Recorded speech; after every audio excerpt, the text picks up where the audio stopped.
অনেকদিন পর ঘরের বাইরে বের হয়েছিলাম একটা কাজের জন্য। সো হ্যালো এভরিওয়ান, আসসালামু আলাইকুম। আশা করি আপনারা সবাই ভালো আছেন। আমি অনেক ভালো আছি। আমার তো ঘুমই ভাঙতেছিল না। যাই হোক, অনেক কষ্ট করে উঠলাম, উঠে একটু ফ্রেশ হয়ে এই তো নাস্তা করতেছিলাম। তারপরে একটু বাইরে ওয়েদারটা দেখলাম যে কেমন। তো চলেন একটু রেডি হয়ে নেই।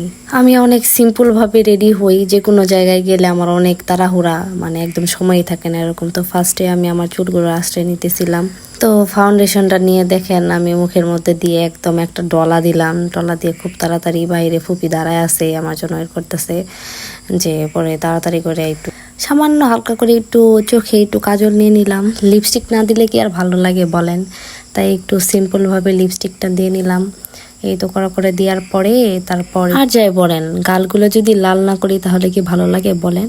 তো আমার ফাইনালি রেডি হওয়া শেষ। তো এই যে এখন বের হয়ে পড়লাম তাড়াতাড়ি, তো ওইটা নিতে পারি নাই। তো এই তো আমি আর আমার ফুপি গাড়িতে উঠে পড়লাম জামালপুরের উদ্দেশ্যে যাওয়ার জন্য। তো এই তো আমাদের কেন্দুয়াখালী বেরিয়ে পার হলাম। তো তারপর ফাইনালি আমরা জামালপুর চলে আসলাম।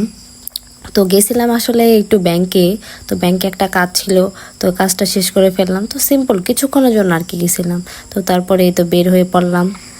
বের হয়ে তারপর দেখলাম যে এখানে আমলকি ছিল, তো এখান থেকে আমলকিও নিয়ে নিলাম খাওয়ার জন্য। তো আমি একটা আবার খেয়ে নিছিলাম। তো তারপরে তো কাজ শেষ, এখন আমরা গেট পাড়ে যাব।